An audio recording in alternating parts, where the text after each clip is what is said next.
ഒപ്പനപ്പാട്ടിൽ നമ്മളിപ്പോൾ ഡിസ്കസ് ചെയ്തപ്പോൾ വിവിധ സമൂഹങ്ങളിൽ നിലനിൽക്കുന്ന പാട്ടുകളെ പറ്റിയൊക്കെ പറഞ്ഞു. വിവിധ പാട്ടുകളും വിവിധ സമുദായത്തിലുള്ളതും പറഞ്ഞു. ചില പ്രദേശങ്ങളിൽ ഈ സമ്പ്രദായം പ്രത്യേകമായിട്ട് ഉള്ളതായിട്ട് അറിയോ? ഉണ്ട്. അവിടെ അതായത് കണ്ണൂർ, വളപട്ടണം, തലശ്ശേരി തുടങ്ങിയിട്ടുള്ള സ്ഥലങ്ങളിൽ ഈ മൈലാഞ്ചിരാവിൻ്റെ പേര് വിളക്കിന് നിൽക്കുന്ന, അത് പിന്നെ കല്യാണത്തിൻ്റെ തലേ ദിവസം ഒരു നിലവിളക്ക് കത്തിച്ചു എന്നിട്ട് അതിന് ചുറ്റും നിന്നിട്ട് പിന്നെ മണവാട്ടിനെ ഇരുത്തും ചെയ്യും. എന്നിട്ട് ചുറ്റും നിന്നിട്ട് പെൺകുട്ടികൾ കൈയടിച്ച് പാടുക. ഇത് ഒരു പഴയ ഹൈന്ദവ സംസ്കാരത്തിൽ നിന്ന് ഉൾക്കൊണ്ടാണെന്ന് മനസ്സിലാക്കാം. അത് സ്വാഭാവികമാണ്. എന്താന്ന് ചോദിച്ചാൽ അറബി സംസ്കാരം നമ്മളെ മലബാറിലെ നാടോടി സംസ്കാരവും കൂടി കലർന്ന ഒരു സങ്കര സംസ്കാരത്തിന്റെ ഉൽപ്പന്നമാണല്ലോ മാപ്പിളപ്പാട്ടും മാപ്പിള കവിതകളും ഒക്കെ. അപ്പോൾ സ്വാഭാവികമായിട്ടും ഹിന്ദു സംസ്കാരത്തിലെ പഴയ നാടൻ പാട്ടുകളുടെ ശകലങ്ങൾ മാപ്പിളപ്പാട്ടിൽ ഉണ്ടാവും. അതിന്റെ സമ്പ്രദായം ഉണ്ടാവും, സംസ്കാരം ഉണ്ടാവും. ഈ വിളക്ക് വെക്കുക, നിലവിളക്ക് വെക്കുക എന്ന് പറയുന്നത് പഴയ കാലത്ത് ഹൈന്ദവ വീടുകളിലാണല്ലോ സാധാരണ. നിലവിളക്ക് കത്തിച്ചു വെച്ച് കർമ്മം നടത്തുന്ന ഏറ്റവും വലിയൊരു സംഗതി പറഞ്ഞു തരാം. ഈ ഇന്ത്യയിലെ ആദ്യത്തെ പള്ളിയാണല്ലോ ചേരമാൻ പെരുമാൾ പള്ളി, കൊടുങ്ങല്ലൂർ. ആ പള്ളിയിലെ പഠനം കഴിഞ്ഞ് സെനത് സർട്ടിഫിക്കറ്റ് കൊടുത്ത് വിടുന്ന മുസ്ലിയാർ പണ്ഡിതന്മാരെ, മൗലവിമാരെ വട്ടത്തിലിരുത്തി ഒരു നിലവിളക്ക് കത്തിച്ചു വെച്ച് അവിടെ നിന്നൊരു ദ്വയുണ്ട്. അത് കഴിഞ്ഞിട്ട് ആ വിളക്കിനിരുത്തുക എന്ന് തന്നെയാണ് അവിടെയും പറയാം. ആ നിലവിളക്ക് ചേരമാൻ പള്ളിയിൽ ഇന്നും ഉണ്ട്, ഞാനത് നേരിട്ട് കണ്ടിട്ടുണ്ട്. അത് ശരി. അത് ഈ വിളക്കിനിരുത്തുന്ന ഈ കർമ്മത്തിന് മാത്രമേ ഉപയോഗിക്കാറുള്ളൂ. അത് അകത്തെ പള്ളിയിൽ തന്നെയാണ്. അപ്പൊ അതാണ് ഈ സംസ്കാരത്തിന്റെ സമന്വയം. വടക്കേ മലബാറിലെ വലിയ വലിയ വീടുകളിലെല്ലാം അവരൊക്കെ പണ്ട് കൺവേർട്ട് ചെയ്തതായിരിക്കും. അപ്പൊ ആ ഒരു ആചാരം പിന്നെ പിന്തുടർന്നിട്ട് അതോടുകൂടി ഇങ്ങോട്ട് പോകുന്നു. അതിനാണ് വിളക്ക് വെക്കുക എന്ന് പറയുന്ന പാട്ട്. അതിന് പ്രത്യേക പാട്ടുണ്ട്. അതൊന്ന് എങ്ങനെയാന്ന് പാടിയാൽ കൊള്ളാം. ചുറ്റുപാടും പെൺമണികളൊത്തുകൂടി നല്ല ചിട്ടയോടെ പെണ്ണിനെ ചമയ്ക്കയായി. ചുറ്റുപാടും പെൺമണികളൊത്തുകൂടി നല്ല ചിട്ടയോടെ പെണ്ണിനെ ചമയ്ക്കയായി. ആരിയാൾ അണിഞ്ഞ മാല പൊന്നുമാല, നല്ല മുണ്ടിയ ചക്കരമാല, മുല്ലമാല. നാരിയാളണിഞ്ഞ മാല പൊന്നുമാല, നല്ല മുണ്ടിയ ചക്കരമാല, മുല്ലമാല. പുതിയണ്ണന്റെ വീട്ടിലേക്ക് പോകും പോലെ പുതുനാരി പുതിയാപ്പള വീട്ടിലേക്ക് ഒരു പോക്കുണ്ടല്ലോ, പുതുക്കം പോകുക എന്ന് പറയുന്നത്. ആ പോകുമ്പോൾ പുതിയാപ്പളന്റെ പോക്ക് മാതിരി തന്നെ വഴിനീളം പാടിയിട്ടല്ലേ പോവുക. അവിടെ ചെന്ന ഉടനെ എന്താ ഉണ്ടാവുക? അവിടെ ചെന്ന ഉടനെ പിന്നെ കല്യാണ വീട്ടുകാർ അവിടെ ഉള്ള വീട്ടിലുള്ള പാട്ടുകാരി പെണ്ണുങ്ങൾ വന്നിട്ട് എതിരേറ്റ് കൊണ്ടുപോകും. ആ എതിരേൽക്കുന്ന പാട്ട് നല്ല ഇമ്പമാർന്ന പാട്ടായിരിക്കും. അതെങ്ങനെ കേൾക്കാൻ രസമുണ്ടാവും. ആയിക്കോട്ടെ, ആ പാട്ട് നമ്മളെ പാട്ടുകാരികൾ പാടും.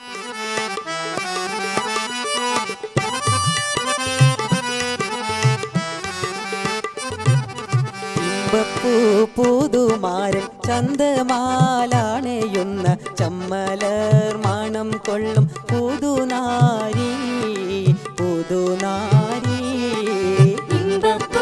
പുതുമാരൻ ചന്തമാലാണയുന്ന ചെമ്മലർ മണം കൊള്ളും പുതുനാരി പുതുനാരി.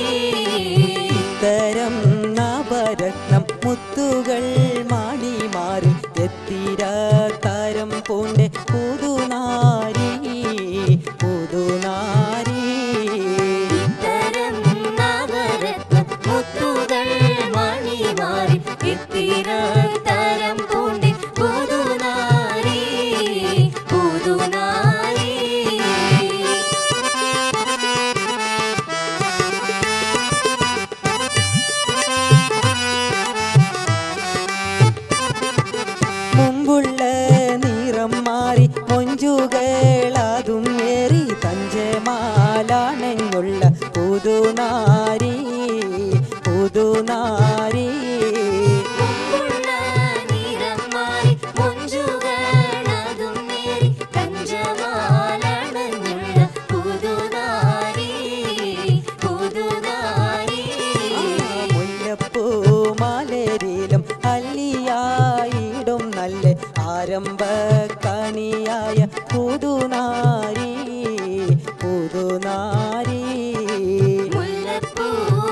പുതുനാരി ഇപ്പോൾ പുതുമാരൻ്റെ വീട്ടിലെത്തി.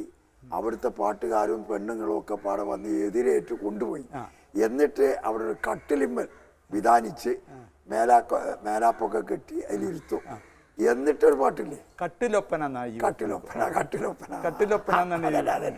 പുതുമണവാളന്റെ ഓർമ്മ.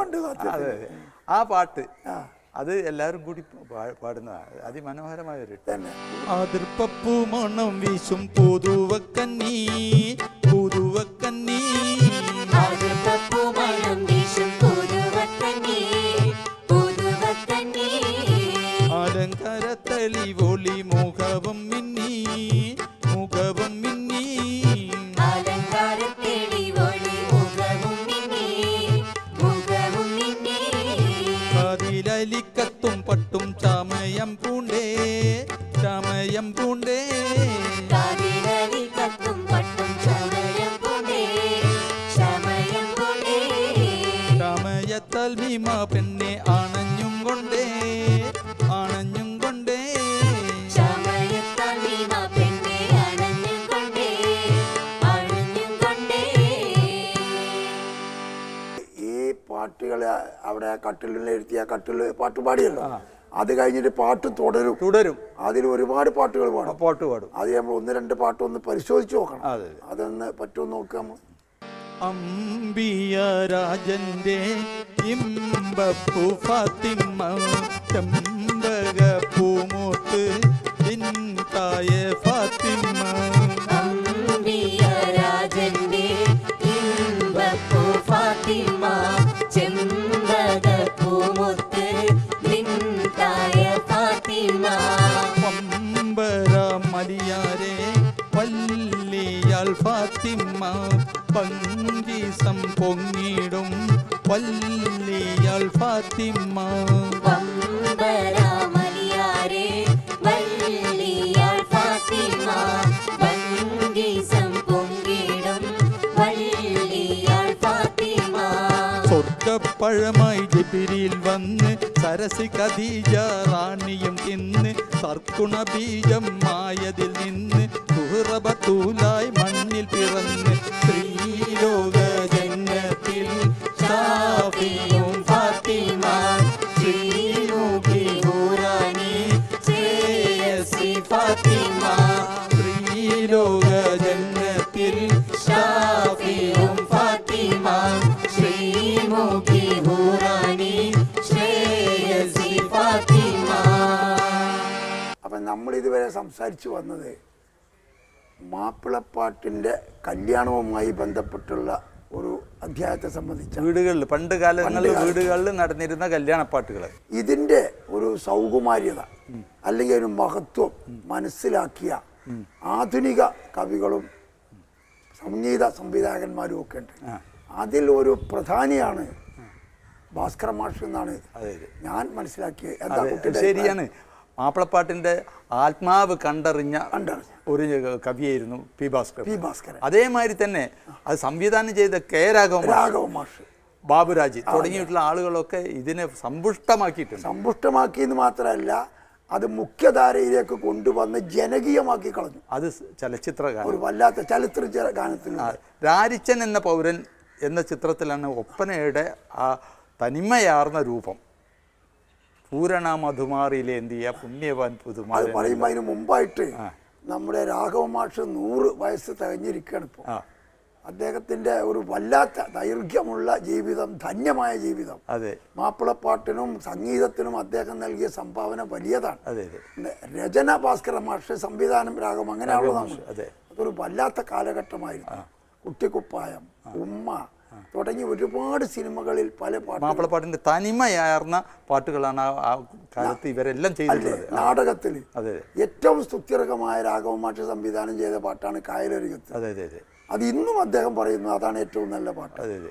ഇങ്ങനെ വന്ന് രാരിച്ചൻ എന്ന പൗരൻ എന്നാണ് ചിത്രത്തിലെ ഏതോ ഒരു കല്യാണ പാട്ട്. അതെ അതെ, അതാണ് പൂരണ മധുമാറിലേന്തിയ പുതുമാരനല്ലോ ആ പാട്ട്. അതൊന്ന് സംഗീതത്തിന് പാടുക നമ്മൾ. അത് കുട്ടികളെ കൊണ്ട് പാടിക്കാം.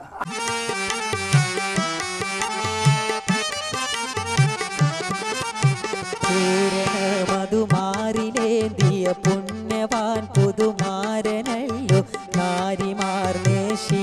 പാടിയ സുന്ദര പുതുമാരനല്ലോ. പൂരണ മധുമാരിലേന്തിയ പുണ്യവാൻ പുതുമാരനല്ലോ. നാരിമാനേ ശീത പാടിയ സുന്ദര പുതുമാരനല്ലോ. മേദര കനിയാമുഖത്തിലെ പുഞ്ചിരിക്കും മാരനല്ലോ. പൂതി കൽവിൽ ചേർന്നിണങ്ങിയ പുഷ്പലോക മാരനല്ലോ. കനിയാമുഖത്തില് പുഞ്ചിരിക്കും മാരനല്ലോ. പൂതികൾവിൽ ചേർന്നിണങ്ങിയ പുഷ്പലോക മാരനല്ലോ. പൂമണിയാരക്കുള്ളിൽ ഇരിക്കും പെണ്ണ്, താമര ഇതൾ പോലെ തളർന്ന കണ്ണ്. പൂമണിയറക്കുള്ളിൽ ഇരിക്കും പെണ്ണ്, താമര ഇതൾ പോലെ തളർന്ന കണ്ണ്. നന്മയിൽ മികവുള്ള സുറുമയും എഴുതി, കൺമഷിയാൽ കൺകോണുകൾ എഴുതി, ഉണ്മയിൽ അഴകിൻ നെടുവൊളി എഴുതി, കൂട്ടിലെ